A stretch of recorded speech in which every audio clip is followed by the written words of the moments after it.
ওনারা আজকে সুপ্রিম কোর্টে রীতিমতো সুপ্রিম কোর্ট তরফে বলে দেওয়া হয়েছে যে লজিক্যাল ডিসক্রিপেন্সি বা তথ্যগত অসঙ্গতির ডাক শুনানিতে যারা ডাক পেয়েছে তাদের নামের তালিকা প্রকাশ করতে হবে, যারা যেটা আপনারা বারবার করে দাবি করছিলেন, এবং সেই তালিকা পঞ্চায়েত অফিসে ব্লক অফিসে টাঙিয়ে দিতে হবে। দেখুন, এসআইআর নিয়ে যে বিজেপির নির্দেশে নির্বাচন কমিশন যেভাবে মানুষকে হয়রানি করা, কারচুপি করার চেষ্টা করা, নাম বাদ দেওয়া, এই যে প্রসেসটা চালাচ্ছিল, এটা রুখতে মানুষের স্বার্থে মমতা বন্দ্যোপাধ্যায়ের নেতৃত্বাধীন তৃণমূল কংগ্রেস যে দাবি করেছিল, আজ সুপ্রিম কোর্ট যা তাদের পর্যবেক্ষণ, তাদের রায়, তাতে কিন্তু মাননীয় মমতা বন্দ্যোপাধ্যায়ের দাবি, মানুষের স্বার্থে যে দাবিগুলো, সেগুলো মান্যতা পেয়েছে। এই যে লজিক্যাল ডিসক্রিপেন্সির নাম করে একের পর এক মানুষকে বারবার ডাকা হচ্ছে, হয়রান করা হচ্ছে, ছোটোখাটো অক্ষরের একটা এদিক ওদিক, কে মুখার্জিতে ডবল ই লেখেন, কে আই লেখেন, কে চ্যাটার্জি লেখেন, কোথাও চট্টোপাধ্যায় লিখে ফেলেছেন, বয়স্ক মানুষ, অসুস্থ মানুষ, তাদেরকে ডেকে পাঠানো হচ্ছে। আমাদের দাবি ছিল, নেত্রীর দাবি ছিল, যাদের ডাকা হচ্ছে ফতোয়া দিয়ে বিজেপির নির্দেশে, আজকে বিজেপিও একটা চিঠি দিয়ে বললো এদের ডেকে পাঠান, সঙ্গে সঙ্গে ডেকে পাঠানো হচ্ছে, এসব চলবে না। সেক্ষেত্রে নাম পরিষ্কার টাঙিয়ে দিতে হবে, প্রকাশ করতে হবে। তো সুপ্রিম কোর্ট আজ বলেছেন যে হ্যাঁ, যাদেরকে এই লজিক্যাল ডিসক্রিপেন্সি বলে ডাকা হচ্ছে, তাদের নামের তালিকা পরিষ্কার প্রকাশ করতে হবে, টাঙিয়ে দিতে হবে। পাশাপাশি এই ধরনের একাধিক দাবি আমরা রেখেছিলাম মানুষের হয়রানি কমানোর স্বার্থে, বৈধ ভোটারের অধিকার রক্ষার স্বার্থে। আমরা ডিটেল সংগ্রহ করছি, সুপ্রিম কোর্ট আজ যা যা বলেছেন। কিন্তু এই যে লজিক্যাল ডিসক্রিপেন্সির নাম করে ডেকে পাঠিয়ে একজনকে 4 বার করে ডাকা, তাকে কোনো জমা হওয়া ডকুমেন্টের রিসিপ্ট কপি না দেওয়া, তাতে মানুষ বিরক্ত হয়ে যদি না আসেন তখন নাম কেটে দেওয়া চক্রান্ত, আজকে সুপ্রিম কোর্ট যা করেছে তাকে বলে কমিশনের গালে গালে সুপ্রিম কোর্ট দিয়েছে তালে তালে। এর থেকেও একটু শিক্ষা নেওয়া উচিত এদের। বিজেপির কথায়, বিজেপির রাজনৈতিক স্বার্থ চরিতার্থ করতেই দলদাস ইলেকশন কমিশন, জাতীয় নির্বাচন কমিশন যা করছে, এরা গণশত্রুর ভূমিকা পালন করছে। মানুষের অধিকার খর্ব করছে, হয়রান করছে। তো আমরা সেগুলো তো বলেছিলাম। এবার সুপ্রিম কোর্টের রায়ে দেখা যাচ্ছে যে মানুষের হয়রানি কমাতে আর বিজেপির এই কুৎসিত কাণ্ড কারখানাগুলো থামাতে এসে আমরা সেই ডিটেল রায় আমরা নিশ্চয়ই পর্যালোচনা চলছে। শুনানিতে সওয়াল করার জন্য যে কোনো ভোটার কাউকে নিয়োগ করতে পারবেন, এমনকি বিএলএ নিয়োগ করতে পারবেন, তৃণমূলের দীর্ঘদিনের দাবি ছিল। আমরা বারবার বলেছিলাম বিএলএ 2কে হিয়ারিংয়ে যেতে দিতে হবে, কারণ বিএলএ 2, আমরা তো বলিনি শুধু যে শুধু তৃণমূলের বিএলএ 2দের যেতে দিতে হবে, আমরা বলেছি সব পার্টি। এখন অন্য পার্টির যদি বিএলএ 2 না থাকে, তার দায়িত্ব তো আমরা নিতে পারবো না। যখন ভোট হয় তখন বুথে সব রাজনৈতিক দলের এজেন্ট থাকে। যখন এখানে ফর্ম দেওয়া হয়েছে, ফর্ম কালেকশন হয়েছে, তখন বিএলওর সঙ্গে সব দলের বিএলএ 2রা ছিল। তাহলে যখন হিয়ারিংয়ে ডাকা হচ্ছে, তখন কেন বিএলএ 2 থাকবে না? মাননীয় মুখ্যমন্ত্রী মমতা বন্দ্যোপাধ্যায় স্পষ্ট ভাষায় দাবি করেছিলেন, তৃণমূল বারবার দাবি করেছে। আজ নির্বাচন কমিশনকে চরম শিক্ষা দিয়ে সুপ্রিম কোর্ট এটা বলেছেন, কোনো ভোটার যদি হিয়ারিংয়ের সময় চান, তার তরফে তিনি যাদের নিয়ে যেতে পারেন, তাদের মধ্যে এই বিএলএ 2ও রয়েছে। এটা একেবারে যুক্তি দিয়ে আমরা বুঝিয়েছিলাম, তখন শোনেনি, এখন সুপ্রিম কোর্ট বলেছে। তো ওই জন্য আমরা বলছি, নির্বাচন কমিশনের গালে গালে সুপ্রিম কোর্ট দিয়েছে তালে তালে। মাধ্যমিকের অ্যাডমিট কার্ড নিয়ে অনেক সিদ্ধান্ত নিয়েছিল কমিশন, সেটাও আজকে মান্যতা দেওয়ার কথা বলেছে সুপ্রিম কোর্ট। আমরা তো বলছি যে সুপ্রিম কোর্টে এই যে বারবার কথা বলা হয়েছে, বারবার মানুষের স্বার্থে দাবি করা হয়েছে, যে তৃণমূল কংগ্রেস, মমতা ব্যানার্জি কি বলেছেন, প্রত্যেক বৈধ ভোটারকে রাখতে হবে, তাদের হয়রান করা চলবে না। এবার জন্মের বার্থ সার্টিফিকেট কজনের আছে বলুন তো? পুরোনো দিনের অফিসিয়াল বার্থ সার্টিফিকেট, সাধারণভাবে স্কুলের মাধ্যমিকের অ্যাডমিট কার্ডে যে ডেট অফ বার্থ থাকে, দীর্ঘদিন ধরে একটা রেওয়াজ হচ্ছে সেই ডেট অফ বার্থটা মান্যতা পায়। এরা আচমকা বিজেপির কথা শুনে বলে দিল সেটা চলবে না। এখন এইগুলো সমস্ত নিয়ে এই যে লজিক্যাল ডিসক্রিপেন্সির নামে ডেকে পাঠালে পুরো তালিকা টাঙিয়ে দিতে হবে, প্রকাশ করতে হবে।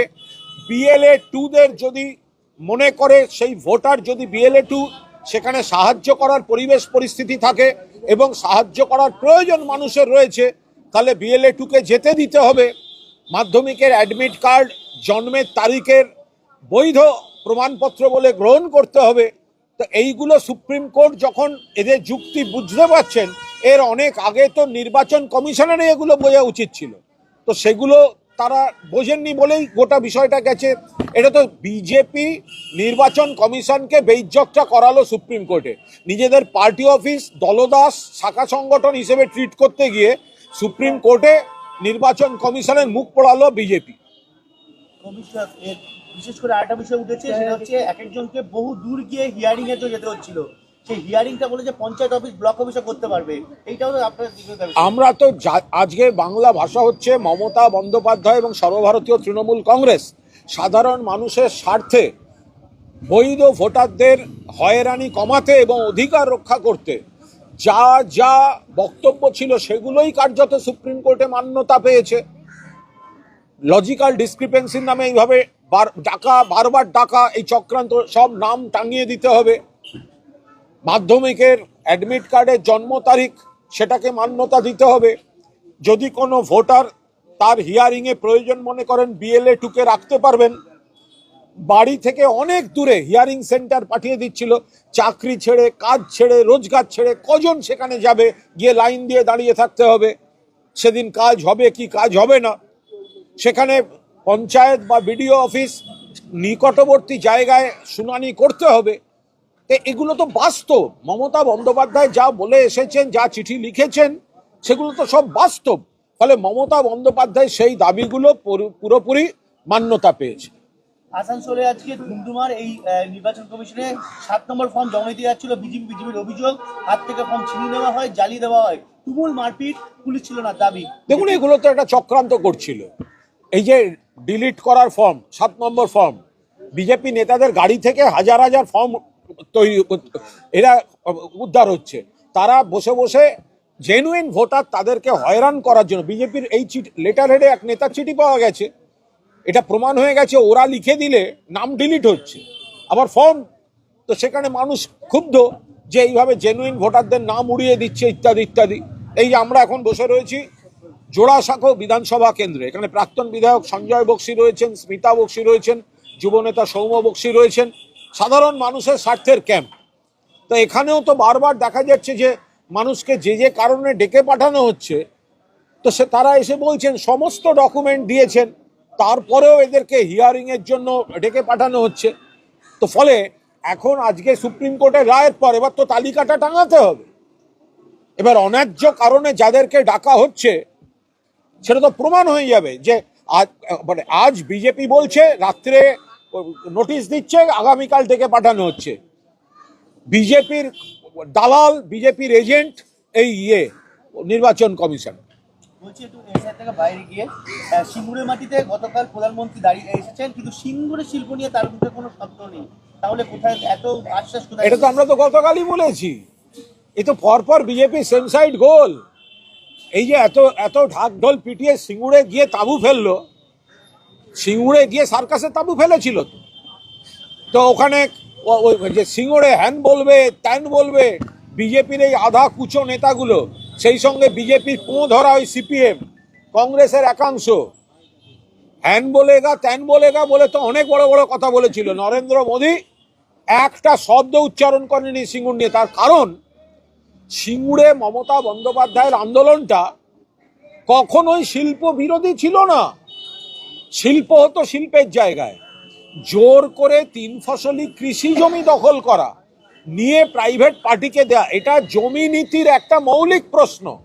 মমতা বন্দ্যোপাধ্যায়ের আন্দোলনটা পরবর্তীকালে গোটা দেশের কৃষক আন্দোলন হয়ে গেছিল, জমির অধিকার রক্ষার আন্দোলন। তো নরেন্দ্র মোদী খুব ভালো জানেন ওই নিয়ে কথা বলতে গেলে এমনি তার কৃষক বিরোধী ইমেজ বিজেপির আরো 16.5 আনা সর্বনাশ হবে। তো সেই কারণে এই সমস্ত 2 আনা 4 আনার এগুলোর কথায় কান না দিয়ে উনি ভালোই ভালোই বিষয়টা এড়িয়ে গেছে। বেলডাঙ্গা পরিস্থিতি আজকে একটু উন্নত হয়েছে, পুলিশ উঠমাস শুরু করেছে, কিন্তু কেউ কি উস্কানি ছিল? মানে এত বড়, আমরা তো বারবার বলছি পুরোটাই উস্কানিতে হয়েছে। যারা ধরা পড়েছে দেখুন না কোন সংগঠনের, কারা করেছে, আমরা তো বারবার বলেছি বেলডাঙ্গায় উস্কানি, মানুষের ক্ষোভটা ন্যায্য ক্ষোভ। এক হচ্ছে এসআইআর এর হয়রানি, দুই হচ্ছে অন্য রাজ্যে পিটিয়ে মারা। মানুষের ক্ষোভটা ন্যায্য ক্ষোভ, কিন্তু সেই ক্ষোভটাকে কাজে লাগিয়ে মানুষকে বিভ্রান্ত করে উস্কে দিয়ে যারা এই অশান্তি করতে চাইছেন তারা বকলমে বিজেপির পারপাস সার্ভ করছেন। আমরা তো সংখ্যালঘু ভাই বন্ধুদের বলেছি, মুসলিম ভাই বন্ধুদের বলেছি যে আপনাদের ওরা হয়রান করছে, এবার আপনাদের দিয়েই যদি গন্ডগোল করায় তাহলে তো বিজেপির ন্যারেটিভ, বিজেপির ফাঁদে আপনারা পা দিচ্ছেন।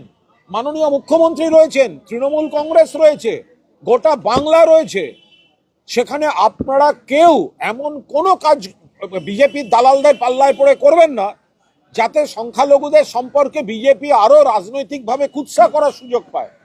তো এর পেছনে একটা নতুন গদ্দার, এর পেছনে বকলমে বিজেপির ফায়দা হচ্ছে, এবং অন্য একটি সংগঠন, সেও বিজেপিরই সব মানে মুখোশধারী এজেন্টগুলোকে দাঁড় করিয়েছে, সেগুলো তো ধরা পড়েছে। মেসি মারাদোনার মূর্তি, রাষ্ট্রে মেসি মারাদোনার মূর্তি তৈরি করা হয়েছিল, সেটা নিয়ে যে কোর্টে মামলা হয়, সরকারি রিপোর্ট তলব করা হয়েছে, সরকারি জমিতে কেন এই মূর্তি তৈরি করা হলো? জানি না বলতো।